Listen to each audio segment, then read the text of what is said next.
નમસ્કાર વિદ્યાર્થી મિત્રો, સ્વાગત છે આપ સૌનું યુટ્યુબ ચેનલમાં। આની અગાઉ ધોરણ 10 વિષય ગણિત પ્રકરણ નંબર 7 યામ ભૂમિતિ એ વિડીયોમાં વિદ્યાર્થી મિત્રો શું જોયું હતું આપણે? તો આપણે એ વિડીયોની અંદર કોઈ પણ રેખાખંડના વિભાજન કરતા બિંદુઓના યામ વિશે ચર્ચા કરી હતી। કઈ રીતે હતા તો જો ફટાફટ એકવાર જોઈ લઈએ આપણે। ધારો કે કોઈ બિંદુ એ હોય x1 y1 અને બિંદુ બી હોય x2 y2 ને જોડતા રેખાખંડ AB નું કોઈ બિંદુ P એ m1 જેમ m2 ગુણોત્તરમાં વિભાજન કરે તો સૂત્ર તો આપણું P ના યામ is equal to m2x1 plus m1x2 ના છેદમાં m1 પ્લસ m2, ત્યારબાદ m2y1 પ્લસ m1y2 ના છેદમાં m1 પ્લસ m2। આ રીતે હતું। હવે આપણે એની આગળના દાખલા વિશે ચર્ચા કરીશું। જોઈએ ઉદાહરણ નંબર 8। ઉદાહરણ નંબર 8 માં શું છે વિદ્યાર્થી મિત્રો? તો ઉદાહરણ નંબર 8 ની અંદર બિંદુઓ એક આપેલા છે। એ બિંદુ આપેલું છે 2 -2 અને બિંદુ બી આપેલું છે -7 4 ને જોડતા રેખાખંડના ત્રિભાગ બિંદુઓના યામ એ આપણે શોધવાના છે। તો વિદ્યાર્થી મિત્રો ત્રિભાગ બિંદુના યામ શોધવાના એટલે એનો મતલબ શું થયો કે એક રેખાખંડ છે આપણી પાસે, પહેલેથી કહી દીધું છે કે એ અને બી રેખાખંડ છે। આ રેખાખંડના ત્રિભાગ બિંદુઓ એ આપણે શોધવાના છે। સૌ પ્રથમ તો વિદ્યાર્થી મિત્રો ત્રિભાગ બિંદુઓ કોને કહેવાય? તો ત્રિભાગ બિંદુઓ એટલે કે એવા બિંદુઓ જે રેખાખંડ ABના કુલ 3 સરખા ભાગ કરતા હશે। હવે સિમ્પલ વસ્તુ છે, જો મારે 2 સરખા ભાગ કરવા હોય તો અહીંયાથી એક ભાગ થાય, પરંતુ આપણે તો કેટલા સરખા ભાગ કરવાના છે? 3 સરખા। એટલે મારે કુલ કેટલા બિંદુ લેવા પડે? 1 અને 2 બિંદુ લેવા પડે। આપણે ધારી લઈએ કે આ બિંદુ છે P અને આ બિંદુ છે Q। હવે આખો રેખાખંડ થયો તો આ રેખાખંડના 3 ભાગ પડ્યા। કેટલા ભાગ પડ્યા? આ નંબર 1 2 અને 3। આ 3 ભાગની લંબાઈ કેવી હશે? સરખી હશે। એટલે આને 1 1 અને 1 આ રીતે આપણે વિભાજિત કરી દીધા। હવે આપણે સૌ પ્રથમ તો શું લખીશું? તો ધારી લઈશું કે ધારો કે રેખાખંડ AB ના ત્રિભાગ બિંદુઓ કયા કયા? P અને Q છે। આ રીતે ધારી લીધું। હવે આપણે P અને Q બિંદુ ધારી લીધા બાદ હવે શું કરીશું આપણે? તો હવે આનો ગુણોત્તર મેળવીશું। કઈ રીતે મેળવીશું? જો બિંદુ P નો ગુણોત્તર મારે જોઈતો હોય તો બિંદુ P ના ગુણોત્તર માટે P થી આપણે ચેક કરવાનું કે રેખાખંડ AB ના કેવી રીતે ભાગ પડે છે। જો P થી અહીંયા એક બાજુનો ભાગ પડે છે અને આ ભાગ કેટલો થાય છે? આખો ડબલ ભાગ થાય છે, એટલે કે આમાં 2 આવે છે। એનો મતલબ શું થયો? તો આનો મતલબ એવો થયો કે બિંદુ P એ રેખાખંડ AB નું 1/2 ગુણોત્તરમાં વિભાજન કરે છે। જો ધ્યાન રાખો ખાસ, કઈ રીતે વિભાજન કરે છે? તો 1/2 ગુણોત્તરમાં જે છે તે વિભાજન કરે છે। હવે આપણે બિંદુ P ના યામ શોધી લેવાના। તો બિંદુ P ના યામ માટે સૌપ્રથમ આપણને ખબર છે કે x1 y1 x2 y2 ત્યારબાદ m1 અને m2 તે છૂટા કરી દઈએ। તો જો પહેલા a ને આપણે x1 y1 લઈ લઈએ તો a ના યામ શું છે આપણી પાસે? 2 અને -2 એટલે x1 બરાબર કેટલા મળી જશે? 2 અને y1 બરાબર મળી જશે -2। તે જ રીતે બી ને આપણે x2y2 લઈ લઈએ તો બીના યામ શું છે -7 અને 4 એટલે x2 બરાબર કેટલા મળશે -7 અને y2 બરાબર કેટલા મળશે 4. તે જ રીતે m1 જેમ m2 એટલે ગુણોત્તર શું છે આપણો p માટે 1 જેમ 2 એટલે m1 બરાબર કેટલા થઈ ગયા તો m1 બરાબર થઈ ગયા 1 અને m2 બરાબર કેટલા થઈ ગયા તો m2 બરાબર થઈ ગયા 2. હવે આપણું સૂત્ર મૂકી દઈશું વિભાજનનું તો વિભાજન સૂત્ર મૂકીશું ત્યારબાદ તેની આગળની પ્રક્રિયા. તો વિભાજન કરતું બિંદુ કયું તો p ના યામ બરાબર સૂત્ર શું આવશે આખું સૂત્ર જ લખી દઈએ પહેલા m2x1 વત્તા m1x2 ના છેદમાં m1 પ્લસ m2 તે જ રીતે m2y1 પ્લસ m1y2 ના છેદમાં m1 પ્લસ m2. જો વિદ્યાર્થી મિત્રો આ m2x1 અને m1x2 છે એને તમે આગળ પાછળ લખો તો પણ ચાલે એટલે કે આને પહેલા લખો ને આને પછી લખો એનાથી કોઈ ફરક પડતો નથી કારણ કે બંને શેમાં છે સરવાળાની અંદર આવેલા છે એટલા માટે બરાબર. હવે આપણે કિંમતો મૂકી દઈએ. કિંમતો મૂક્યા બાદ શું મળશે તો જોઈએ ચાલો. m2 ની કિંમત શું છે 2.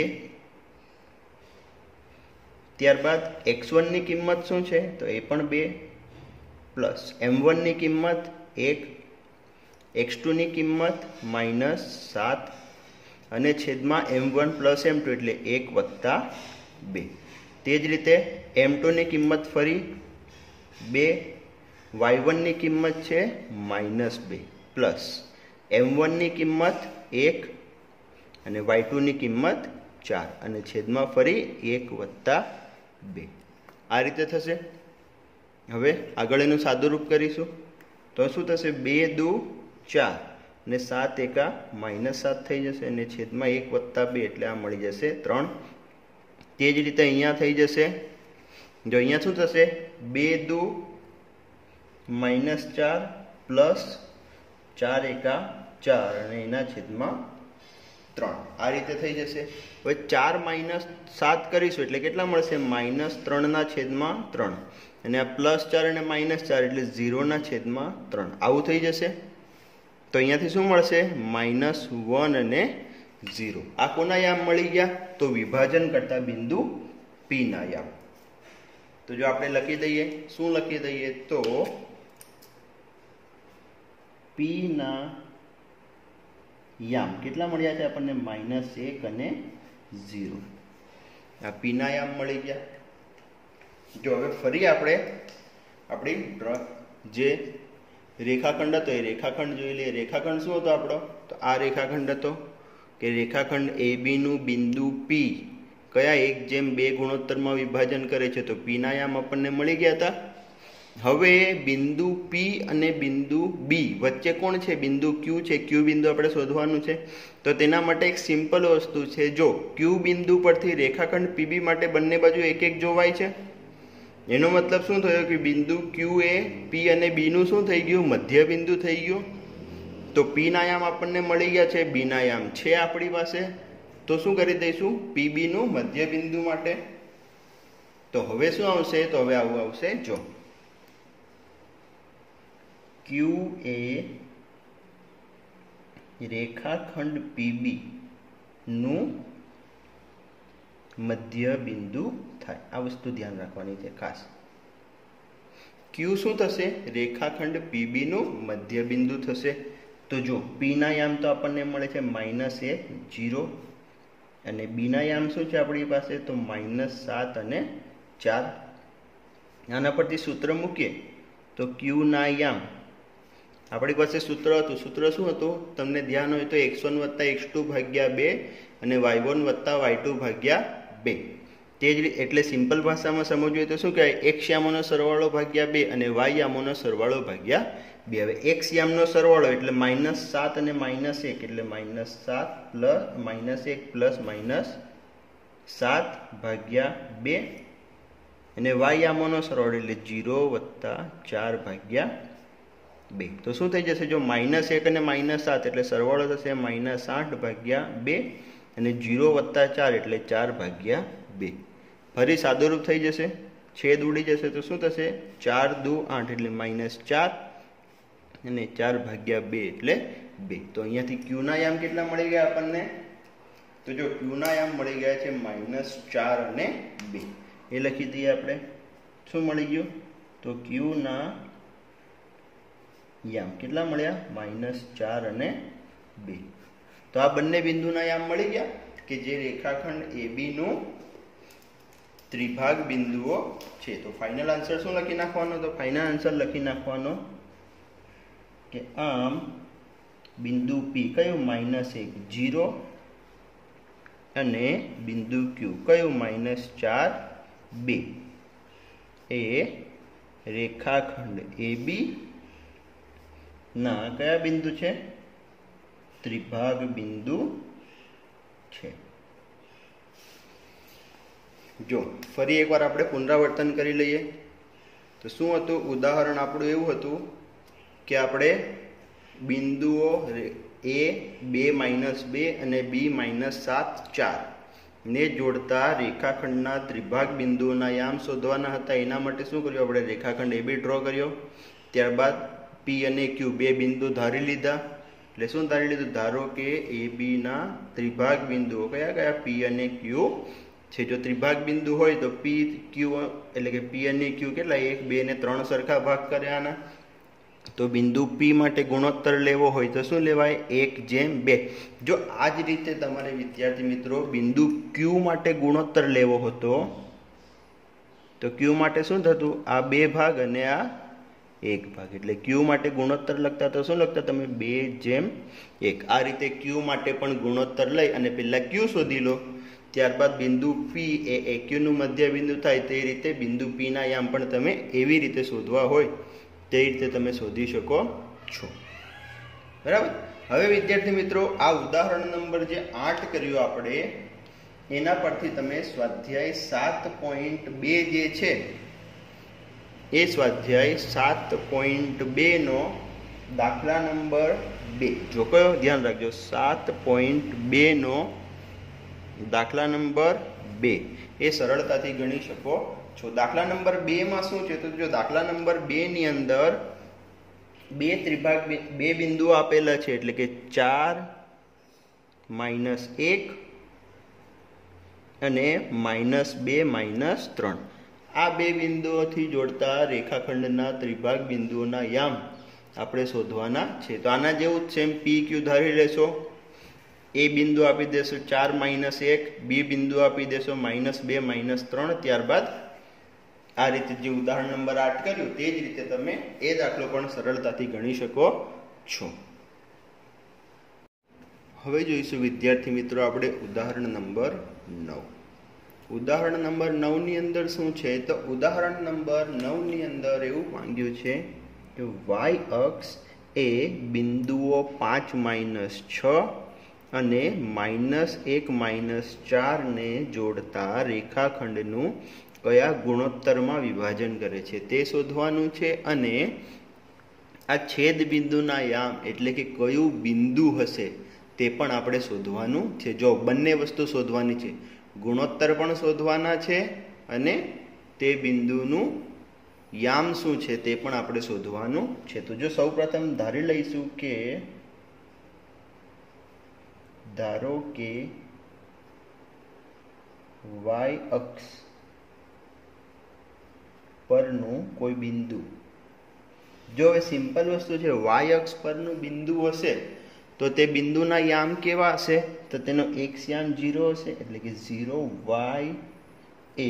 આ બંનેને એક નામ આપી દઈએ આપણે, પહેલાને કેપિટલ A આપી દઈએ 5 6 અને બીજાને B આપી દઈએ -1 -4 ને જોડતા રેખાખંડનું m1 m2 ગુણોત્તરમાં વિભાજન કરે। જો આખું સ્પષ્ટ થઈ ગયું. હવે દાખલો આપણો આપણે શું ધારી લીધું કે ધારો કે વાય અક્ષ પરનું બિંદુ 0y એ કેપિટલ A 5 - 6 અને B -1 - 4 ને જોડતા રેખાખંડનું m1/m2 ગુણોત્તરમાં વિભાજન કરે. હવે આપણે શું કરી દઈશું? તો હવે આપણે x1 x2 y1 y2 લઈ લઈશું. એટલે પહેલું બિંદુ છે એ બિંદુને આપણે શું લઈ લઈએ? x1 y1 એટલે 5 - 6.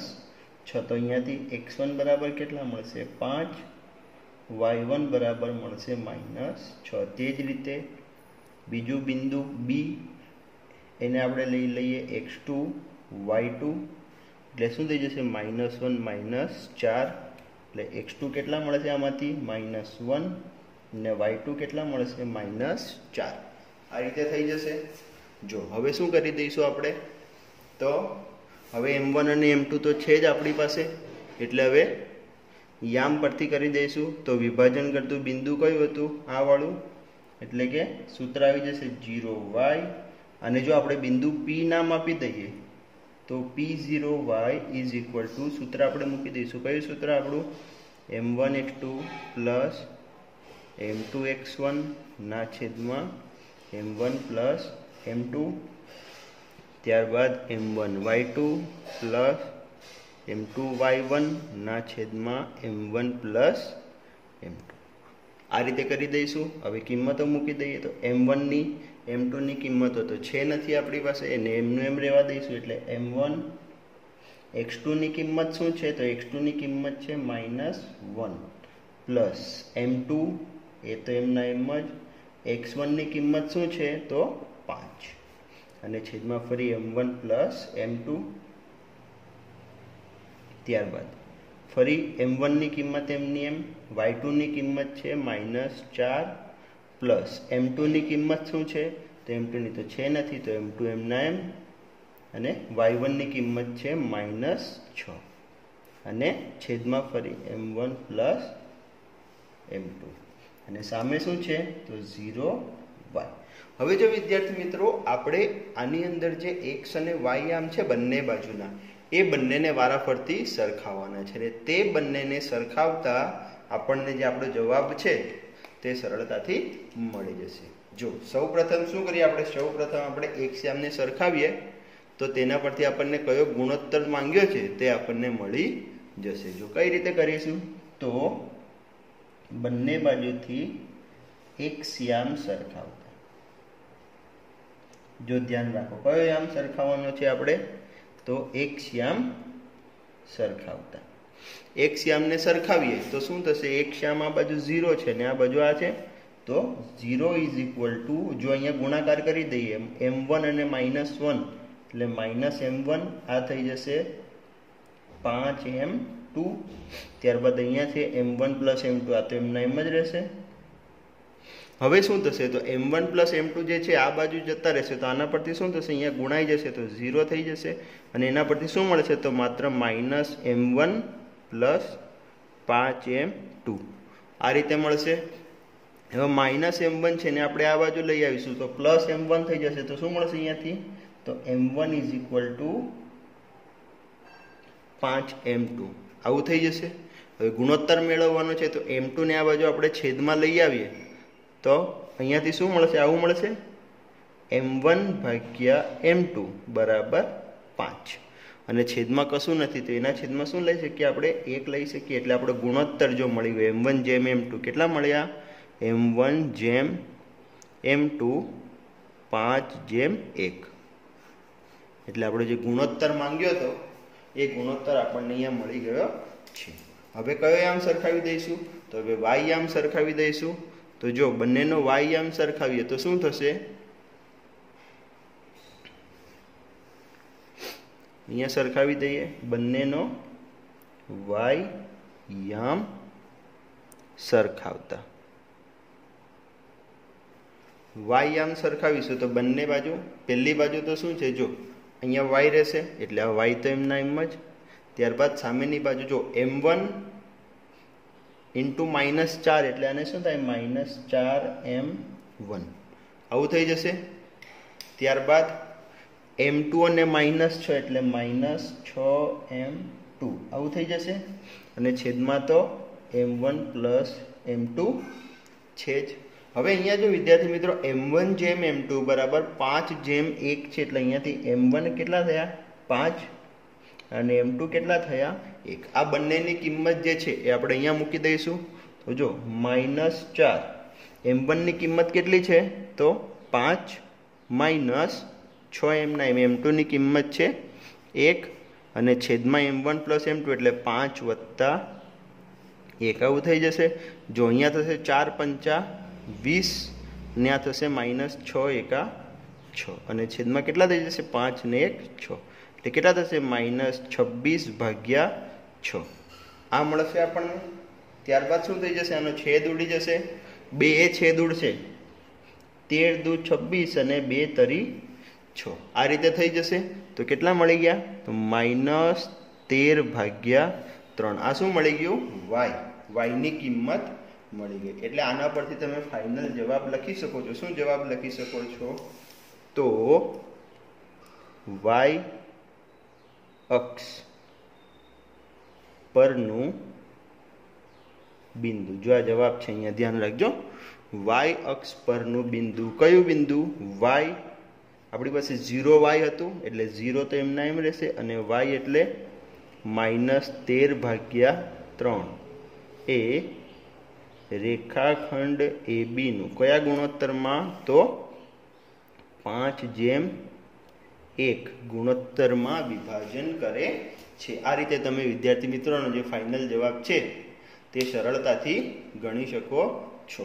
હવે વિદ્યાર્થી મિત્રો સેમ ટુ સેમ ઉદાહરણ નંબર 9 જેવો દાખલો સ્વાધ્યાયનો છે. કયા સ્વાધ્યાયનો 7.2 નો. જો ધ્યાન રાખજો 7.2 નો 5મા નંબરનો દાખલો. કયો 7.2 નો 5મા નંબરનો દાખલો જે છે એ તમારે કરવાનો છે આ ઉપરથી. અને એની અંદર શું આપ્યું જો આપણને x અક્ષ અહીંયા y અક્ષ આપેલું હતું એની જગ્યાએ તમને એ ઉદાહરણની અંદર x અક્ષ આપેલું છે. જો ફરી ધ્યાનથી જોઈ લેજો. અહીંયા જે આપણું y અક્ષ છે એની જગ્યાએ એની અંદર શું આપેલું છે કે x અક્ષ એ બિંદુઓ. જો બિંદુઓ પણ હું લખી દઉં છું. કયા કયા બિંદુ આપેલા છે તો પહેલું બિંદુ આપેલું છે 1 - 5 અને બીજું બિંદુ આપેલું છે એ જે છે -4 અને 5 ને જોડતા રેખાખંડનું કયા ગુણોત્તરમાં વિભાજન કરે છે અને તે વિભાજન કરતા બિંદુના યામ પણ આપણે શોધવાના છે. તો જો તેની અંદર તમે શું કરશો ધારો કે આપણે y અક્ષ ધારીએ તો એની જગ્યાએ તમે શું ધારશો x અક્ષ પરનું બિંદુ. હવે 0y ધાર્યું તો એની જગ્યાએ તમે શું ધારશો px0 આવી રીતે ધારવું પડશે. એ ધારવામાં ખાસ ધ્યાન રાખજો. x અક્ષ પરનું બિંદુ px0 એ આ બે બિંદુઓને જોડતા રેખાખંડનું m1 જેમ m2 ગુણોત્તરમાં વિભાજન કરે છે. આ રીતે કરશો. જો પછી અહીંયા x0 આવશે એટલે તમે જ્યારે એક પહેલા શું કયો યામ સરખાવવો પડશે તે વખતે તમારે પહેલા y યામ સરખાવવો પડશે અને ત્યારબાદ x યામ સરખાવશો તો એ દાખલો જે છે એ તમારો એનો જવાબ તમને મળી જશે. હવે વિદ્યાર્થી મિત્રો આપણે જોઈશું ઉદાહરણ નંબર 10. ઉદાહરણ નંબર 10 માં શું છે જો ધ્યાન રાખો. ઉદાહરણ નંબર 10 ની અંદર એવું આપેલું છે કે જો બિંદુઓ a 6:1 b 8:2 c 9:4 અને બિંદુ d p3 એ આ જ ક્રમમાં સમાંતર બાજુ ચતુષ્કોણના શિરોબિંદુઓ હોય. સમાંતર બાજુ ચતુષ્કોણ આપણે દોરી દઈએ.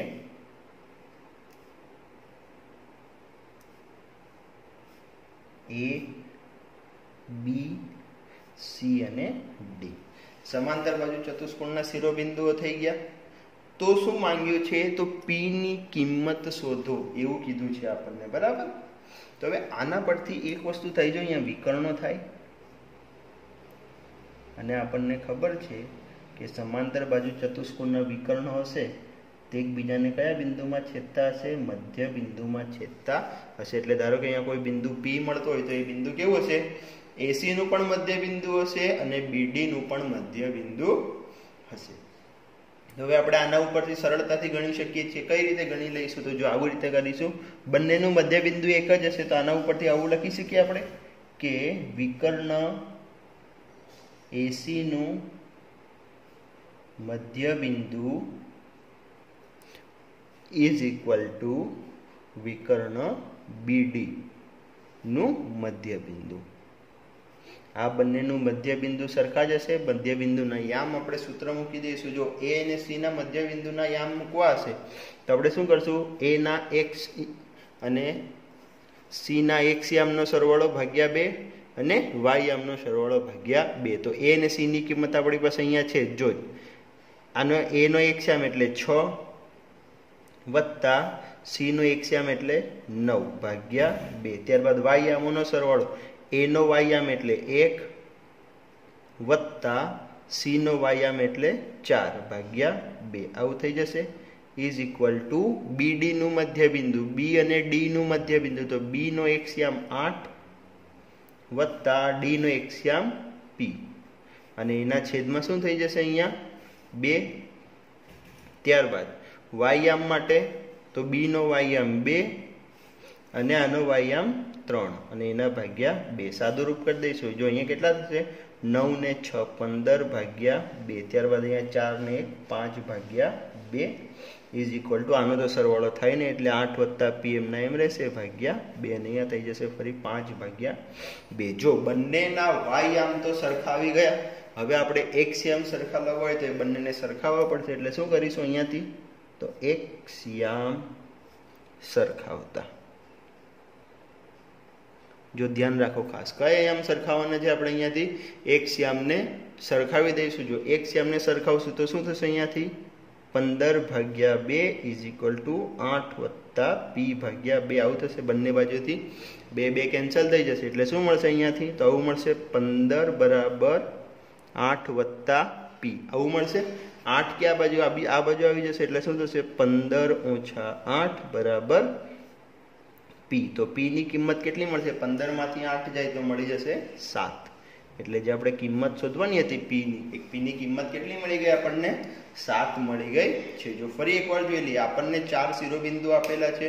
કીધું છે કે આ 4 શિરોબિંદુ કોના છે? સમાંતર બાજુ ચતુષ્કોણના શિરોબિંદુઓ છે. તો પી ની કિંમત શોધો એવું કીધું છે. તો પી ની કિંમત શોધવા માટે શું કરીશું? બંને વિકર્ણો લઈ લઈશું. બંને વિકર્ણોના મધ્ય બિંદુ સરખા હશે. ત્યારબાદ મધ્ય બિંદુના યામનું સૂત્ર મૂકી દઈશું અને આ રીતે તમે જે છે પી ની કિંમત જે છે તે સરળતાથી મેળવી શકો છો. વિદ્યાર્થી મિત્રો, સ્વાધ્યાયનો સેમ દાખલો આના જેવો જ 7.2 નો 6 નંબરનો દાખલો કયો? ધ્યાન રાખી લેજો. 7.2 નો 6 નંબરનો દાખલો આના જેવો જ છે, સેમ ટુ સેમ. તેની અંદર શું છે? જો તેની અંદર પણ આ રીતે 4 શિરોબિંદુ આપેલા છે. એ પણ એવી રીતે જ કીધું છે કે સમાંતર બાજુ ચતુષ્કોણના શિરોબિંદુ છે.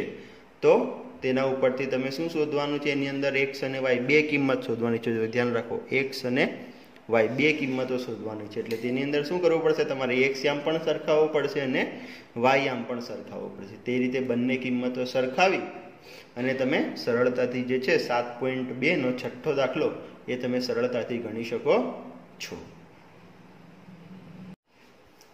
હવે વિદ્યાર્થી મિત્રો જોઈશું આપણે 7.2 સ્વાધ્યાયના દાખલા.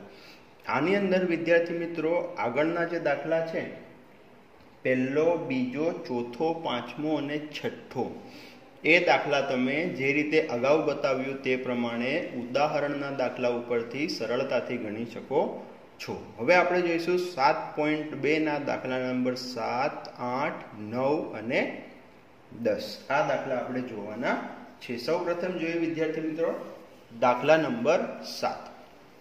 જો દાખલા નંબર 7 ની અંદર શું છે? તો દાખલા નંબર 7 ની અંદર એક વર્તુળનો વ્યાસ આપ્યો છે. એવું કીધું છે કે AB એ વર્તુળનો વ્યાસ છે. એટલે વર્તુળ કઈ રીતે હશે? આ રીતે વર્તુળ હશે. વર્તુળનું કેન્દ્ર હશે અને કેન્દ્રમાંથી પસાર થતો એક વર્તુળનો વ્યાસ હશે. એ વ્યાસ આપ્યો છે આપણને AB. ત્યારબાદ એવું કીધું છે કે વર્તુળનું કેન્દ્ર 2 - 3 છે. એટલે આ વર્તુળનું કેન્દ્ર થયું અને P નામ આપી દઈએ 2 અને -3. એ P ના યામ આપી દીધા છે. ત્યારબાદ B આપ્યો છે 1, 4. એટલે B ના યામ કેટલા આપ્યા છે? 1 અને 4. આ રીતે આપ્યા છે. તો બિંદુ એ ના યામ આપણે એટલે કે આ બિંદુ એ ના યામ આપણે શોધવાના છે. જો સૌપ્રથમ આપણે ધારી લઈએ, ધારો કે એ ના યામ XY આપણે ધારી લઈએ અને આપણી પાસે બી ના યામ આપેલા છે. બી ના યામ કેટલા આપેલા છે આપણને? તો 1, 4. હવે આપણને ખબર છે કે બિંદુ P છે જે એ કેન્દ્ર છે એ વ્યાસનું પણ મધ્ય બિંદુ થશે. એટલે શું થશે? તો P એ એક રેખાખંડ વ્યાસ જ છે. રેખાખંડ AB નું શું છે? તો મધ્ય બિંદુ થાય. માટે P ના યામ શું થશે? સૂત્ર એવું થશે, A અને B ના x યામનો સરવાળો ભાગ્યા 2 અને y યામનો સરવાળો ભાગ્યા 2. જો બંનેના x યામનો સરવાળો એટલે x વત્તા 1 ભાગ્યા 2 અને y યામનો એટલે y વત્તા 4 ભાગ્યા 2. આવું થઈ જશે. P ના યામ કેટલા છે આપણી પાસે? તો 2 અને -3, x વત્તા 1 ભાગ્યા 2 અને y વત્તા 4 ભાગ્યા 2. અહીંયાથી બંને અલગ અલગ આપણે સરખાવી દઈશું, x યામ અને y યામ. એટલે બંનેનો x યામ સરખાવીશું તો શું થશે? અહીંયાથી આવું થશે. જો 2 બરાબર x વત્તા 1 ભાગ્યા 2 આવું થઈ જશે. આ 2 આ બાજુ આવી જશે તો કેટલા થઈ જશે? 2 દુ 4 બરાબર x વત્તા 1. તો આના પરથી શું મળશે? આ 1 આ બાજુ આવી જશે, બાદ બાકીમાં જતો રહેશે. એટલે 4 ઓછા 1 બરાબર x. તો x બરાબર કેટલા મળી ગયા? અહીંયાથી 3 મળી જશે. ત્યારબાદ y યામ સરખાવી દઈશું બંનેનો. તો y યામ સરખાવતા શું થશે? આવું થશે, y વત્તા 4 ભાગ્યા 2 બરાબર -3. આવું થઈ જશે. હવે આ 2 છે એ સામે જશે એટલે 3 દુ 6 એટલે શું થઈ જશે? તો y વત્તા 4 બરાબર -6 અને આ +4 છે સામે જતા રહેશે તો શું થઈ જશે? -4 એટલે y બરાબર શું થશે? -6 -4 આવું મળી જશે. એટલે કેટલા થઈ જશે? તો y બરાબર મળી જશે -10. આ મળી ગઈ y ની કિંમત. તો આના ઉપરથી તમે સરળતાથી x અને y ની કિંમત મળી ગઈ છે તો જવાબ લખી શકો છો. શું લખી શકો છો? તો માટે એ ના યામ શું મળ્યા આપણને? XY આપણે ધાર્યા હતા અને એને x ની કિંમત મળી 3 અને y ની કિંમત મળી -10. એટલે એના યામ કેટલા મળી ગયા? 3 અને -10 થાય. હવે વિદ્યાર્થી મિત્રો જોઈશું આપણે દાખલા નંબર 8. તો દાખલા નંબર 8 ની અંદર શું છે? તો જો ધ્યાન રાખો, દાખલા નંબર 8 ની અંદર એવું આપ્યું છે કે A અને B બે બિંદુઓ આપ્યા છે અને બે બિંદુઓ અનુક્રમે કેટલા આપ્યા છે? -2 અને 2 4. જો ફરી અહીંયા બહાર લખી દઈએ આપણે. A બિંદુ આપ્યું છે -2 અને B બિંદુ આપ્યું છે 2 અને -4. આ રીતે આપ્યું છે. હોય જેથી AP બરાબર 3/7 AB. જો શું આપ્યું છે એ પણ જોઈ લઈએ. AP બરાબર 3/7 AB આવું આપણને આપેલું છે. તો શું કીધું છે? બિંદુ P એ રેખાખંડ AB પર છે. એટલે કે બિંદુ P કેવું છે? રેખાખંડ AB ઉપર આવેલું છે. કોઈક જગ્યાએ બિંદુ P આ રીતે આવેલું હોય તો P ના યામ આપણે શોધવાના છે. જો વિદ્યાર્થી મિત્રો અહીંયા બિંદુ P જે છે એ રેખાખંડ AB નું કોઈક ગુણોત્તરમાં વિભાજન કરતું હશે. એ ગુણોત્તર જો આપણને મળી જાય તો એ ગુણોત્તર પરથી તમે P ના યામ જે છે એ સરળતાથી મેળવી શકો છો. જો હવે આપણી પાસે AP ની કિંમત તો છે એટલે કે AP બરાબર 3/7 AB એ આપણને ઓલરેડી મળેલા છે. તો અહીંયાથી એવું લખી છે કે આપણે PB શોધવું હોય તો PB બરાબર શું લખી શકું? આખો AB AP આવું કરી શકું. આખું AB છે એમાંથી હું માત્ર AP બાદ કરી દઉં તો શું મળી જાય મને? PB મળી જાય. ફરી જો AB માંથી AP બાદ કરીએ તો શું મળે? PB. એટલે એ જ લખ્યું છે આપણે PB બરાબર AB AP અને AB તો એમના એમ રહેશે. જો AB તો એમના એમ રહેશે પરંતુ એપીની કિંમત શું છે? 3/7 AB. આ આપણને આપી દીધું છે. હવે 7નો લસા થઈ જશે એટલે શું થઈ જશે? 7AB માઇનસ 3AB ભાગ્યા 7. આવું થઈ જશે. તો 7AB માંથી 3AB જશે તો કેટલા વધશે? 4AB ભાગ્યા 7. આ શું મળી ગયું મને? પીબીની કિંમત મળી ગઈ. તો પીબીની કિંમત મળી ગઈ તો આના પરથી શું મળશે? જો આના ઉપરથી આપણને મળશે એપી ભાગ્યા પીબી. એપીની કિંમત શું છે? તો 3/7AB અને પીબીની કિંમત 4/7AB. જો એબી એબી કટ થઈ જશે, 7 કટ થઈ જશે, શું થઈ ગયું? 3/4. એટલે કે એપી ભાગ્યા પીબી એટલે કે એપી જેમ પીબી કેટલું મળ્યું? 3/4. એનો મતલબ શું થયો? કે બિંદુ પી એ રેખાખંડ AB નું 3/4 ગુણોત્તરમાં વિભાજન કરે. જો ફરી એકવાર શું કર્યું આપણે ધ્યાન રાખજો. એ અને બી તો આપેલા છે. એપીની કિંમત આપેલી છે 3/7 AB. ત્યારબાદ પી બિંદુ રેખાખંડ AB ઉપરથી એવું કીધું છે તો પીના યામ મારે શોધવા હશે તો મને એ શોધવું પડે કે પી એ રેખાખંડ AB નું કયા ગુણોત્તરમાં વિભાજન કરે છે. અને એ ગુણોત્તર શોધવા માટે મારી પાસે એપી તો છે પણ પીબી શોધવો પડે. તો પીબી બરાબર શું થઈ ગયો? આખો AB માઇનસ એપી. એપીની કિંમત મૂકી દીધી 3/7AB. લસા લઈ લીધો 7AB ઓછા 3AB ભાગ્યા 7. 7 માંથી 3 જશે તો 4AB ભાગ્યા 7. આ પીબીની કિંમત મળી ગઈ. ત્યારબાદ ગુણોત્તર કરી દીધો એપી ભાગ્યા પીબી એટલે કયો ગુણોત્તર મળ્યો? સાદુરૂપ કર્યું તો 3/4 ગુણોત્તરમાં વિભાજન કરે છે આવું આપણને મળી ગયું છે. હવે વિદ્યાર્થી મિત્રો એ બી અને ગુણોત્તર આ બંને છે આપણી પાસે, ત્રણેય વસ્તુઓ છે. તો પી ના યામ જે છે આપણને સરળતાથી મળી જશે. તો કઈ રીતે કરશું? આપણે ફરી ધારી લઈએ કે એ ને આપણે x1 y1 લઈ લઈએ છીએ. -2 યામ છે એટલે x1 બરાબર -2 મળશે અને y1 બરાબર પણ -2 મળશે.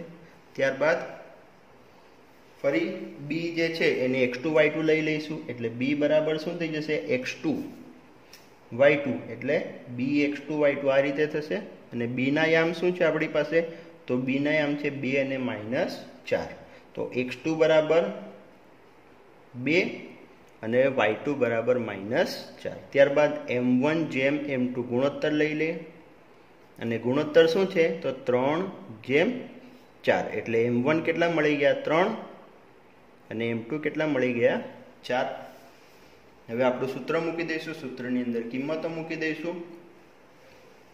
સૂત્ર શું છે આપણું? તો સૂત્ર છે કે બિંદુ P ના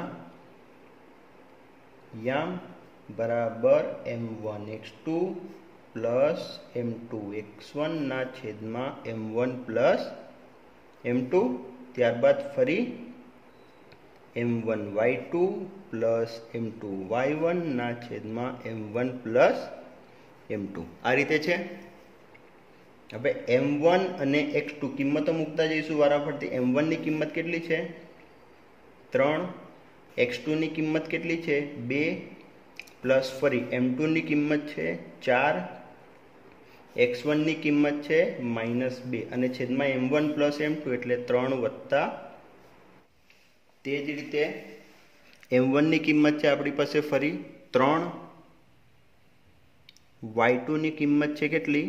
-4 વત્તા m2 ની કિંમત છે 4 અને y1 ની કિંમત છે -2 અને ફરી એના છેદમાં m1 પ્લસ m2 એટલે 3 વત્તા 4. આ રીતે કિંમતો આવી જશે. હવે આનું સાદુરૂપ કરી દઈશું. સાદુરૂપ કરીશું તો શું મળશે? જો 3 દુ 6 ઓછા 4 દુ 8 અને છેદમાં 3 વત્તા 4 એટલે 7 આવું થઈ જશે. ત્યારબાદ ફરી 4 તરી 12 એટલે -12 થશે અને અહીંયા થશે જો 4 દુ 8 એટલે -8 થશે અને આના છેદમાં 3 વત્તા 4 એટલે કેટલા મળી જશે 7. તો જો ધ્યાનથી p ના યામ મળી ગયા આપણને કેટલા 6 ઓછા 8 એટલે -2/7 અને -12 અને -8 એટલે -20/7. આ કોના યામ મળ્યા? તો p ના યામ જે આપણે શોધવાના હતા એ આપણા મળી ગયા છે. એટલે વિદ્યાર્થી મિત્રો આ દાખલો તમે આ રીતે કરી શકો છો. હવે જોઈશું આપણે દાખલા નંબર 9. દાખલા નંબર 9 માં શું કીધું છે? તો દાખલા નંબર 9 માં એવું કીધું છે કે a બિંદુ -2 2 b બિંદુ 2 8 ને જોડતા રેખાખંડનું 4 સમાન ભાગમાં વિભાજન કરતા બિંદુના યામ શોધો. જો ઉદાહરણમાં શું જોયું? તો આપણે 3 સમાન ભાગ કરતા બિંદુના યામ, બરાબર. હવે આપણે શોધવાનું છે 4 સમાન ભાગ કરતા બિંદુઓના યામ. જો 4 સમાન ભાગ આપણી પાસે રેખાખંડ AB આ રીતે હોય, 4 સમાન ભાગ કરવા હશે તો કેટલા બિંદુ જોઈશે આપણને? જો 2 સમાન ભાગ કરવા હતા તો 3 બિંદુ જોઈતા હતા અને 4 સમાન ભાગ કરવા હશે તો કેટલા બિંદુ જોઈશે? મારે 3 બિંદુઓ જોઈશે. આપણે ધારી લઈએ બિંદુ P, Q અને R અને બધા ભાગ કેવા હશે? સરખા ભાગ હશે, બરાબર. હવે ધારી લઈશું કે ધારો કે રેખાખંડ AB ના 4 સમાન ભાગ કરતા બિંદુઓ કયા કયા? P, Q અને R છે. આપણે ધારી લીધું. હવે જો અહીંયાથી શું મળશે ધ્યાન રાખજો ખાસ. બિંદુ Q જે છે એની બંને બાજુ 2 ભાગ છે એટલે અહીંયા પણ 2 ભાગ છે અને અહીંયા પણ 2 ભાગ છે, બરાબર. જોવાય છે બધાને? એટલે Q પરથી જો અહીંયા 2 ભાગ પડે છે અને અહીંયા પણ આ 2 ભાગ પડે છે એટલે બિંદુ Q જે છે એ આખા રેખાખંડ AB નું મધ્ય બિંદુ થશે. કઈ રીતે? જો ધ્યાન રાખજો. Q એ રેખાખંડ AB નું શું થશે? તો મધ્ય બિંદુ થાય. આના ઉપરથી આપણે શું કરીશું? a અને b ની કિંમત આપણી પાસે છે. a ની કિંમત શું છે? ફરી એકવાર -2 2. b ની કિંમત શું છે? 2 અને 8. તો આના પરથી આપણને q ના યામ મળી જશે. શું મળશે q ના યામ? તો q ના યામ મધ્ય બિંદુનું સૂત્ર આપણે વાપરવાનું છે. મધ્ય બિંદુનું સૂત્ર શું છે? તો x યામનો સરવાળો ભાગ્યા 2 અને y યામનો સરવાળો ભાગ્યા 2. x યામનો સરવાળો એટલે -2 2 એટલે -2 વત્તા 2 ભાગ્યા 2 અને y યામનો સરવાળો એટલે 2 વત્તા 8 ભાગ્યા 2. -2 વત્તા 2 એટલે 0 ભાગ્યા 2 અને 2 વત્તા 8 એટલે 10 ભાગ્યા 2. તો જો અહીંયાથી આપણને q ના યામ શું મળી ગયા? તો 0 ભાગ્યા 2 એટલે 0 અને 10 ભાગ્યા 2 એટલે 5. આપણને કોના યામ મળી ગયા? q ના યામ મળી ગયા છે. હવે જો અહીંયાથી ફરી શું થશે? જો બિંદુ P જે છે એ અને Q નું મધ્ય બિંદુ થાય કારણ કે P ની આજુબાજુ બંને AQ માં 1 1 છે. તો આના ઉપરથી કોની કિંમત મળી જશે આપણને? તો આના ઉપરથી આપણને P ની કિંમત મળી જશે. એટલે શું થશે? તો આવું લખાશે કે P એ રેખાખંડ AQ નું મધ્ય બિંદુ થાય. અને a ના યામ શું છે આપણી પાસે? -2 2 અને q ના યામ અત્યારે જ મળ્યા 0 અને 5. આ રીતે છે. હવે આપણે આના પરથી p ની કિંમત શોધી લઈશું. તો p ના યામ એટલે સૂત્ર શું આવી જશે? તો x યામનો સરવાળો ભાગ્યા 2 અને y યામનો સરવાળો ભાગ્યા 2.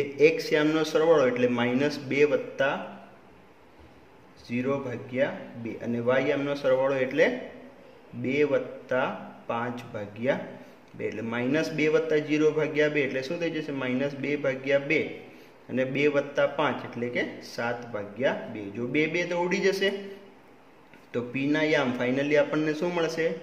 તો પી ના યામ મળશે 2 2 ઉડી ગયા એટલે -1 અને 7/2.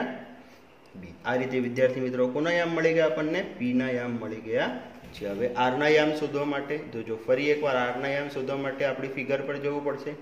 આર કોનું મધ્ય બિંદુ થઈ જાય? ક્યુબી નું મધ્ય બિંદુ થઈ જાય, કારણ કે બંને બાજુ 1 1 છે. તો આર માટે કોના કોના ક્યુ અને બી ના યામ જોઈશે? ક્યુ ના યામ આપણને 0 5 છે જ, બી ના યામ 2 8 છે જ આપણી પાસે. તો ફરી શું લખાશે હવે? તો આના માટે આવું લખાશે કે બિંદુ આર એ કોનું મધ્ય બિંદુ છે? તો રેખાખંડ ક્યુબી નું મધ્ય બિંદુ થાય. તો આના પરથી જો ક્યુ ના યામ આપણી પાસે છે 0 5 અને બી ના યામ શું હતા? તો બી ના યામ છે આપણી પાસે 2 અને 8. હવે આના ઉપરથી આર ના યામ મળી જશે, સૂત્ર મૂકી દઈશું. તો આર ના યામ x યામોનો સરવાળો ભાગ્યા 2 એટલે 0 + 2 ભાગ્યા 2 અને y યામોનો સરવાળો એટલે 5 + 8 ભાગ્યા 2. આવું થઈ છે. 0 + 2 ભાગ્યા 2 એટલે શું થઈ જશે? 0 + 2 એટલે 2 ભાગ્યા 2 અને 5 + 8 એટલે 8 ને 5 13 ભાગ્યા 2. આવું થઈ જશે. 2 ભાગ્યા 2 2 2 કટ એટલે 1 અને આ 13 ભાગ્યા 2. આ કોના યામ મળી ગયા?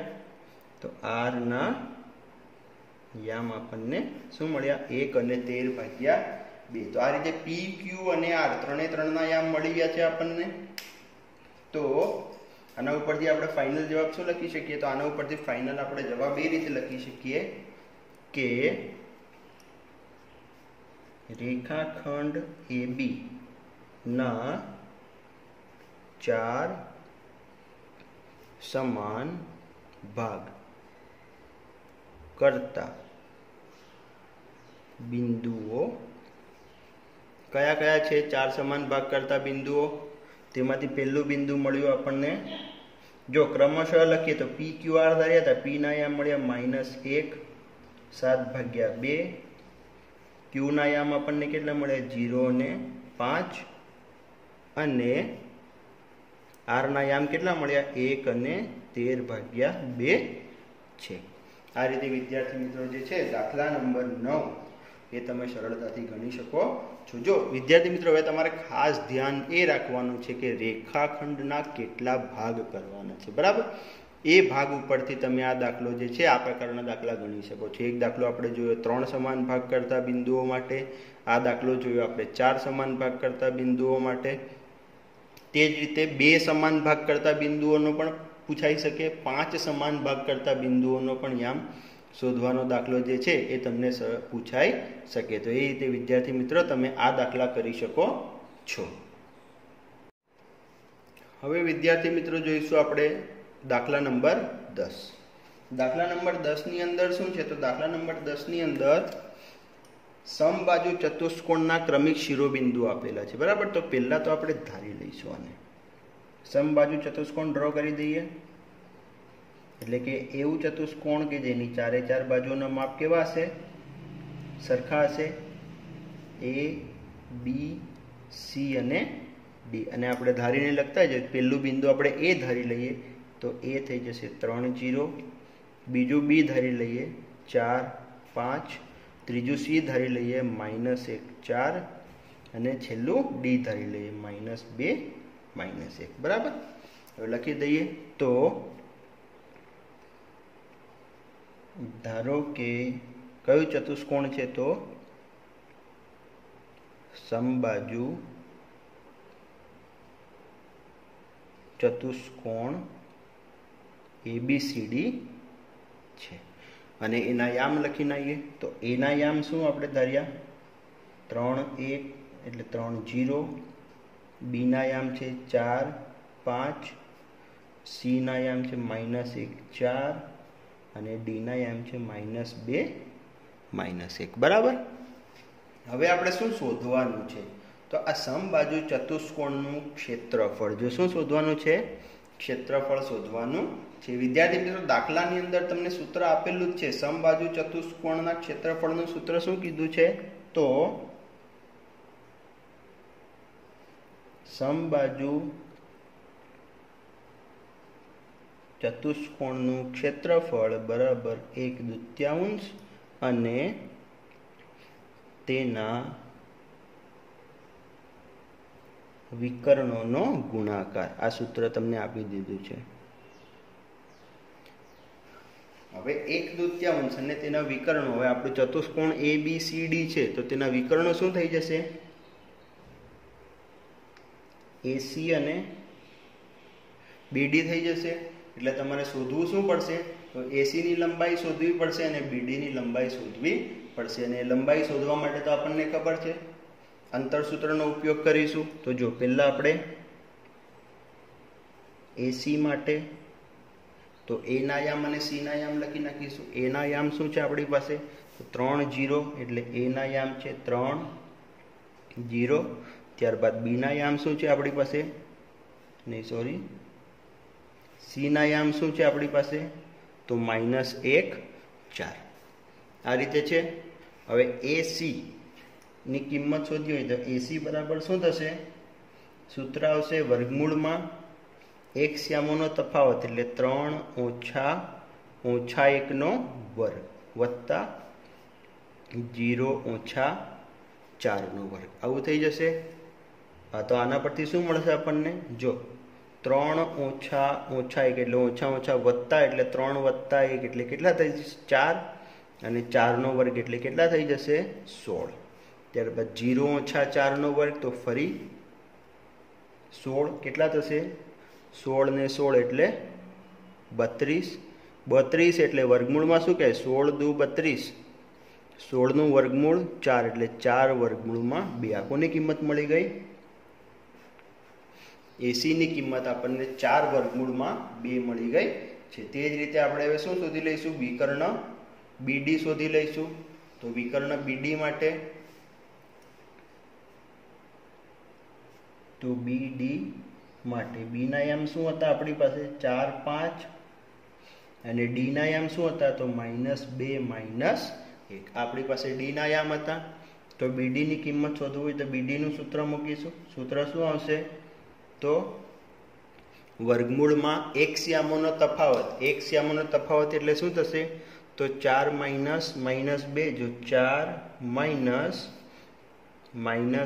-2 વર્ગ વત્તા 5 માઇનસ ફરી -1 વર્ગ. આવું થશે.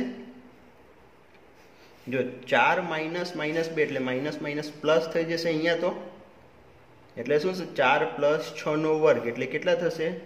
36 વત્તા ફરી -1 એટલે +1 થાય. 5 + 1 એટલે ફરી 6 વર્ગ એટલે ફરી 36. તો કેટલા મળશે? 36 × 2 વર્ગમૂળમાં 72. એટલે વર્ગમૂળમાં 72 તો ફરી ઉપરની જેમ જ 36 × 2 72 લખાશે. 36 નું વર્ગમૂળ થઈ જશે 6 વર્ગમૂળમાં 2 થઈ જશે. એટલે BD ની કિંમત કેટલી મળી ગઈ આપણને? 6 વર્ગમૂળમાં 2. એ આપણને BD ની કિંમત મળી ગઈ છે. હવે ચતુષ્કોણ ABCD આપણે જે ધાર્યું હતું એ કેવું હતું? સમબાજુ. એટલે સૂત્ર મૂકી દઈશું. ચતુષ્કોણ ABCD નું ક્ષેત્રફળ. તો ચતુષ્કોણ ABCD નું ક્ષેત્રફળ સૂત્ર શું આવશે? તો 1/2 તેમના વિકર્ણોનો ગુણાકાર. અને વિકર્ણ શું છે? તો AC × BD. આ વિકર્ણ છે. કિંમતો મૂકી દઈશું. 1/2 AC ની કિંમત 4 વર્ગમૂળમાં 2, BD ની કિંમત 6 વર્ગમૂળમાં 2. જો 1/2 તો એમના એમ 4 × વર્ગમૂળમાં 2 છૂટું કરી દઈએ. અહીંયાથી 6 × વર્ગમૂળમાં 2 છૂટું કરી દઈએ. જો 1/2 એમના એમ 6 × 24 વર્ગમૂળમાં 2 વર્ગમૂળમાં 2 એટલે 2 કટ. તો કેટલા મળ્યા? 24 એકમ. આ આપણું મળી ગયું ક્ષેત્રફળ. એટલે વિદ્યાર્થી મિત્રો, આ રીતે તમે આ દાખલો જે છે, દાખલા નંબર 10 એ સરળતાથી ગણી શકો છો. અને આની જોડે જ આપણું સ્વાધ્યાય 7.2 જે છે તે પૂર્ણ થાય છે. તો વિદ્યાર્થી મિત્રો, આજના વિડીયોમાં આપણે શું જોયું? તો આજના વિડીયોની અંદર આપણે ઉદાહરણના દાખલા જોયા. ઉદાહરણ નંબર 8, 9 અને 10. ત્યારબાદ સ્વાધ્યાય 7.2 ના દાખલા નંબર 7, 8, 9 અને 10 એ દાખલા આપણે જોયા છે। તો વિદ્યાર્થી મિત્રો, આશા રાખું છું કે તમને સૌને આજના વિડીયોમાં સરળતાથી સમજણ પડી હશે। જય હિન્દ।